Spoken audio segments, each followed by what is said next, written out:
She screamed it in front of everyone. She stole my wedding gifts. The whole room went silent. 50 people turned and stared at me. I was standing there holding a wrapped box, and my sister was pointing at me like I was a criminal. I couldn't move. I couldn't speak. And then the whispers started. My name is Caroline Hayes. I'm 34 years old.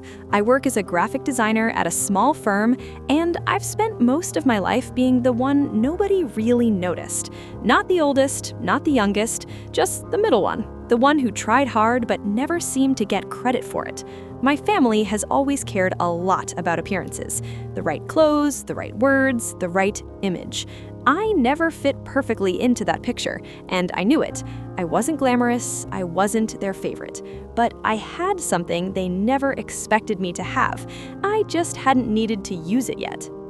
If your family ever judged you unfairly or treated you like you didn't matter, subscribe and drop your story in the comments. Click hype so others who feel the same way know they're not alone. The wedding was supposed to be beautiful, and honestly, it was. My sister Rachel had planned every detail for months. The flowers were white and pale gold. The hall smelled faintly of roses and warm candle wax. Everything looked perfect. I had helped where I could, organizing the gift table, labeling envelopes, keeping track of who brought what. I did it because she asked me to. I did it because that's what I do. I show up, I help, I stay quiet, and I work. But then, right after dinner, while guests were still holding their glasses and the cake sat untouched on its table, Rachel walked straight toward me with that look on her face. The one I'd known since childhood. Sharp eyes, tight jaw, chin slightly raised. "Where is Grandma's silver set?" she said. "It's in the gift room," I said. "I logged it in with everything else." She shook her head slowly. "It's not there, and neither is the honeymoon envelope from Uncle Dennis." I kept my voice steady. "Rachel, I tracked every single item. It's all written down." She didn't let me finish. She turned to face the room and said it loud enough for everyone to hear. "She stole my wedding gifts." I froze. The words hit me like cold water. People turned, some gasped, some just stared. A few cousins started whispering behind their hands, and I could feel every eye in that hall land on me at once. My face went hot. My hands felt cold. The wrapped box I was still holding suddenly felt like evidence against me. Rachel's husband David caught my eye from across the room. He looked uncertain, almost uncomfortable, but Rachel kept going. She took the silver set and she took the cash envelope from Uncle Dennis. I trusted her with the table, and this is what she does. My parents moved toward her, not toward me. My mother put a hand on Rachel's shoulder and looked at me with that expression I knew too well. Disappointed, embarrassed, already deciding I was the problem. My cousin Jake laughed, just loudly enough. "Classic Caroline," he said. That one stung more than I expected.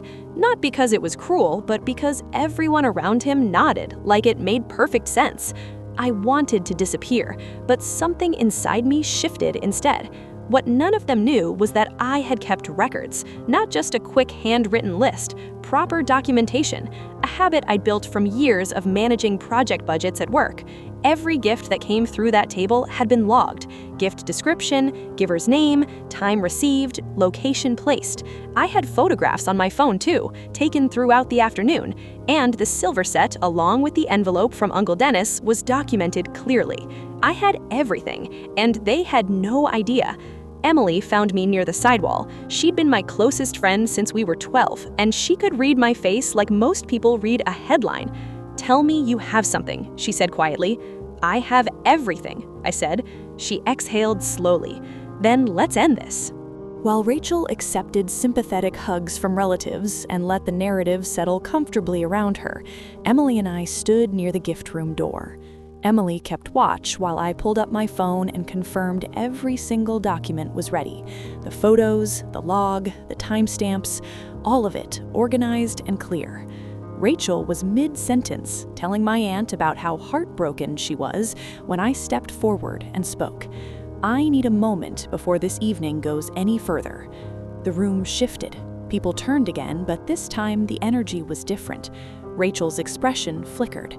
"Caroline," my mother said in a warning tone. I didn't look at her. I kept my eyes on the room. Rachel said I stole from her gift table. I want to address that directly, in front of everyone who heard the accusation. I held up my phone and walked toward the main table, where several guests were still seated. Every item that came through that table today was logged by me, with a description, a name, and a timestamp. Grandma's silver set arrived at 2:14 in the afternoon, brought in by Aunt Helen, and was placed in the inner gift room on the left shelf. I have a photograph of it there. The envelope from Uncle Dennis was logged at 3:47 and placed in the lockbox Rachel's mother asked me to manage. Silence. Rachel's voice came out sharper than before. You think a few photos prove anything? Yes, I said. Here's the full log, item by item, name by name. I passed my phone to David first. He scrolled slowly. His jaw tightened. Caroline, he said quietly, this is everything. It's all here. The murmur in the room changed, not whispers anymore. People were actually talking, comparing what they'd heard with what they were now seeing. My aunt leaned over to look at the phone. Uncle Dennis stood up from his chair and nodded when he saw his name on the log. My parents said nothing. My mother looked at the floor. My father cleared his throat twice without speaking. Rachel stood very still. The confidence had gone out of her posture. She looked smaller somehow, like the room had rearranged itself around her in a way she hadn't prepared for. I didn't raise my voice. I didn't need to. I wasn't the one who stole anything. The proof speaks for itself. I handed my phone to my aunt and walked away from the table with steady steps. Later, guests found the silver set exactly where my log said it was. The envelope was in the lockbox, untouched. A few people came up to me quietly and said they were sorry for the way the afternoon had gone. Emily stood beside me the whole time, not saying much, just present. I didn't feel triumphant. I felt tired and clear, and, for the first time in a long time, completely certain of myself. I learned something that day. My worth was never going to be handed to me by people who had already decided who I was. I had to show it, and when the moment came, I did. If someone in your family ever falsely accused you or tried to humiliate you in front of people you cared about, share your story in the comments. Subscribe to be part of a community that actually listens. Click hype to help this reach someone who needs to hear it today. Did this story stay with you? Give it a like and click hype so others can find it. Leave your experience in the comments. I read every single one, and your voice belongs here too.